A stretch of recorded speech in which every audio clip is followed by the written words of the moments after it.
Hello guys. Now today we are going to start a revision series, a quick revision series of class 12th English for your board exams. So now we will discuss the detailed summary of the last lesson. So in the last lesson, by Alphonse Daudet is set during the time of the Francisco-Prussian War during 1870 to 71, when France was defeated by Prussia. After the defeat, the French districts of Alsace and Lorraine came under Prussian control.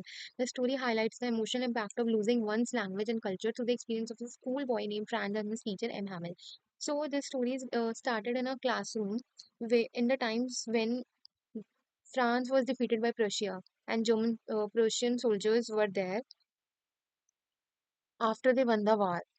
Now, the story revolves around in a classroom between a teacher who was being replaced due to the impact of their defeating in the war.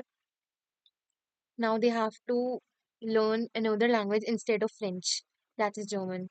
And new professors or teachers will be appointed of their country. Now, let us begin with the introduction. France, fear and carelessness. So, the basically two protagonists are there in the story. One is Franz and another is M. Hamel. He's the teacher in the school, basically a French teacher. Now, let us begin. The story is narrated by a young schoolboy named Franz, who starts late for school one morning. Then he's not a morning person. He always usually gets late to school. He is afraid of being scolded by his teacher M. Hamel because he has not prepared the lesson on participles.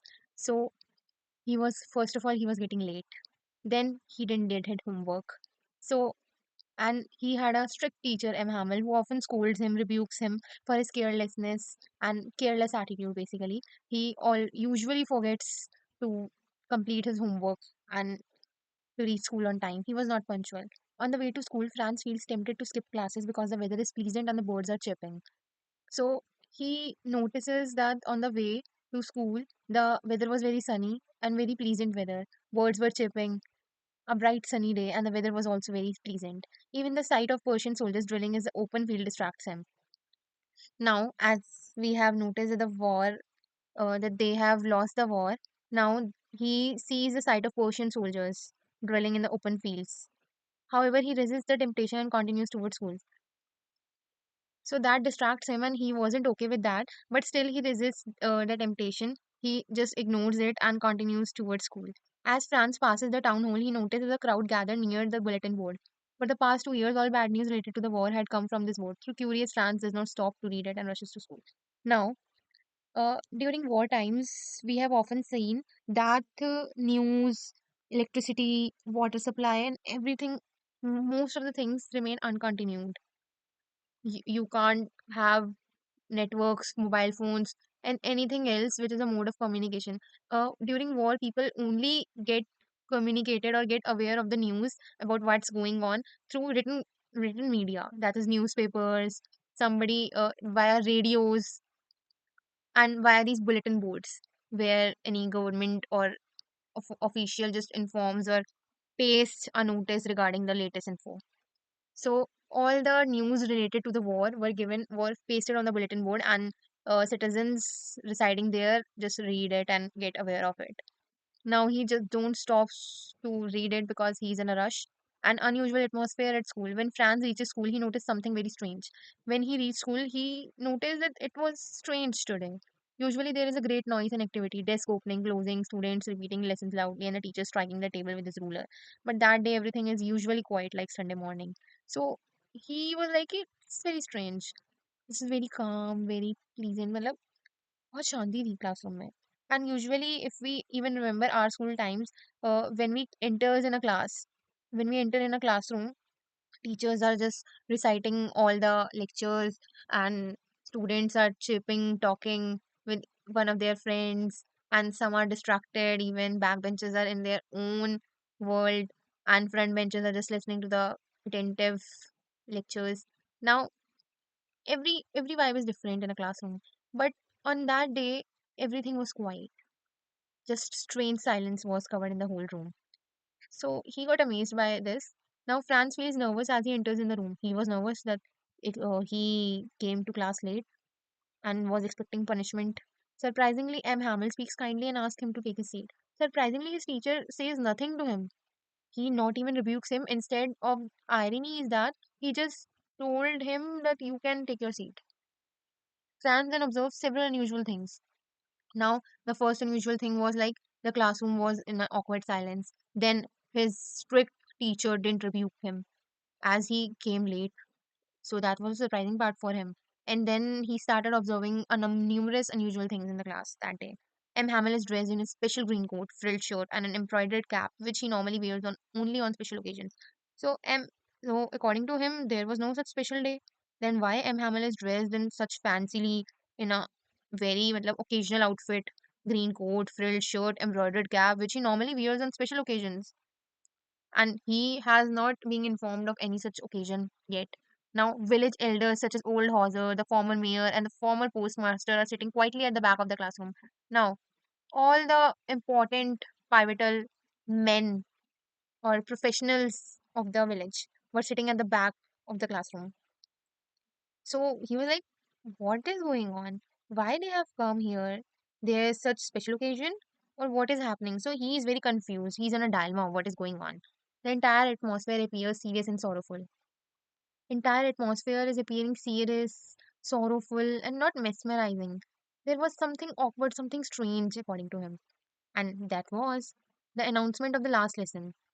So, what's so strange? Because everybody of them knew that they have lost the war, they were defeated by their rivals, and now everything will change. Now they will more feel suppressed by the winning party. Their jobs will be taken, schools will be replaced by new teachers, new staff, new students will enter, new people will start mobilizing, and many such things. So, the announcement of the last lesson. Soon, M. Hamel takes an emotional announcement. He tells the student that an order has come from Berlin stating that only German will now be taught in the schools of Alsace and Lorraine. A new German teacher will arrive the next day. Therefore, this will be their last French lesson. So, M. Hamel is a French teacher. So, now he was very emotional, very, very sorrowful, very sad, very disappointed, depressed, and he states that uh, it will be a last French lesson that would be taught by him. As the orders from Berlin came, only German will taught in the schools. So now Germans have won the war over them. So in order of their victory, they have stated starting passing new orders that only now the first order which they have received is that only German will be taught. So that basically means French teachers were not required anymore. So he has lost his job. And he has not only just lost his job, the years of service he has given in the school as a teacher. As teaching is a very noble profession, we know. So that was very hurtful for him, insulting in a way. So this news shocks Franz like a thunderclap. Suddenly he realizes the importance of French language, which he had earlier neglected.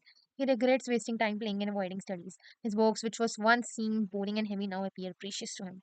He also begins to feel sympathy for M. Hamel, who has taught in the school for 40 years and must now leave the country.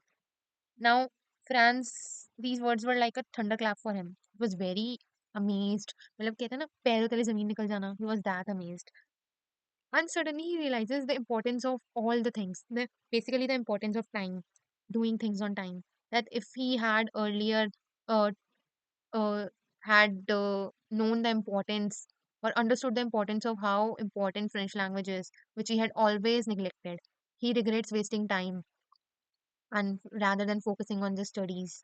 Now his books, which was once seemed very boring and heavy for him, now they appear most precious to him as he loves his friends. He also begins to feel sympathy for M. Hamel, who has taught in the school for 40 years. So he was again feeling that M. Hamel, what all is happening with him is not good, is not what he truly deserves.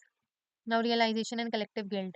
Franz understands why village elders are present in the classroom. So now the back so the at the back of the classroom, basically the backbenchers were the village prestigious people. So now he understands why they have come on this day because they just wanted to show a token of respect for M. Hamel for his years of service, for his years of noble service, I must say. They have come to show respect to him and express regret for not valuing education earlier. When Franz fails to recite the rule of participles, M. Hamel does not scold him. Instead, he explains that everyone is responsible for their ignorance. Students postponed learning. Parents preferred sending children to work rather than school. Even he himself sometimes neglected teaching duties. This moment reflects collective regret and self realization among people of Alsace. So now M. Hamel told Franz to recite the rule of participles. Now he hadn't done his homework. Now he doesn't scold him. He rather than scolding him, he just peacefully, calmly asked him to now listen to him very carefully, and that he was going to repeat the participles chapter. And now he just accepted the fact that somewhere ignorance has been done from both the parts. Okay, from his part also and from students' part also.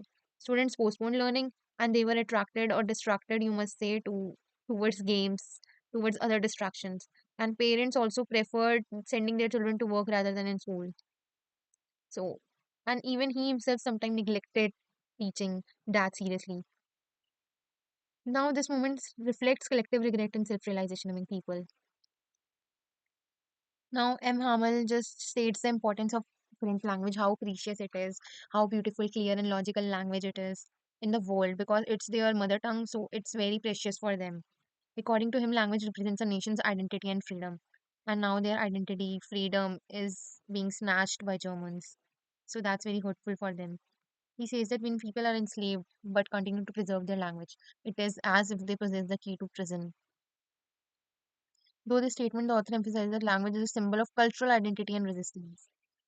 So basically, he was just guiding the students, the youth, the as they are the upcoming generation. So he was just guiding them to preserve their language. If they will preserve their language, connected, being connected to their roots, they will never be imprisoned under Germans. They will soon find a way of getting freed from that imprisonment of Germans.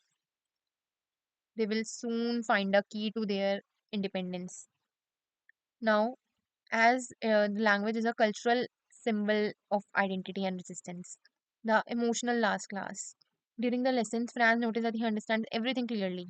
Now he was listening the lectures attentively. Now he was amazed also, and he was very happy also that he is listening carefully for the first time, and he understands every concept crystal clearly.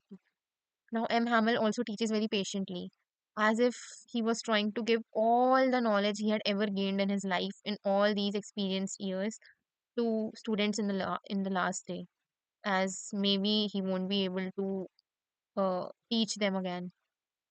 Now students practice writing sentences such as France, Alsace, which look like small flags symbolizing patriotism. Now the classrooms became completely silent as everyone works sincerely. Even small distractions fails to disturb them. Franz sadly wonders whether even the pigeons would be forced to sing in German. So now he was just stating a metaphor that even pigeons would be forced to sing in German. That will the Germans force even the birds to speak German? Now meanwhile M. Hamel looks around the classroom emotionally, trying to memorize all he could. Now the desk, garden and surroundings where he had spent 40 years teaching. Now the final moment. After the writing of history lessons, the church clock strikes 12 and the sound of Persian trumpets fills the air. This marks the end of the lesson. Deeply emotional, M. Hamel tries to speak but cannot continue before because of overwhelming feelings. Finally, he turns towards the blackboard and writes in large letters, Vive live France, long live France. Unable to speak further, he dismisses the class with a gesture. Thus ends the last French lesson in the school. So this was according to me, basically this was basically a thing like voluntary retirement. So all the trumpets were there, giving a token of respect and appreciation towards the peaceful or fruitful years of service, their noble service. So everyone was overwhelmed with their feelings, emotionally very weak and unable to speak further. He was very emotional, so he just write "Long live France" and dismissed the class with a gesture. Thus ends the last French lesson in the school. Now, conclusion: the story conveys powerful themes such as love for one's language and culture, patriotism, national identity, regret for losing opportunities, the importance of education. Though France's transformation from a careless student to a sensitive and responsible individual, the author shows that people often realize the value of things only when they are about to lose them. That's correct. We often get to know the value of things when we lose them. We no longer have access to them. The last lesson serves as a reminder that language is not merely a means of communication but a soul of the nation. Now, thank you, Sais. If you like this, just subscribe my channel and comment for more such videos.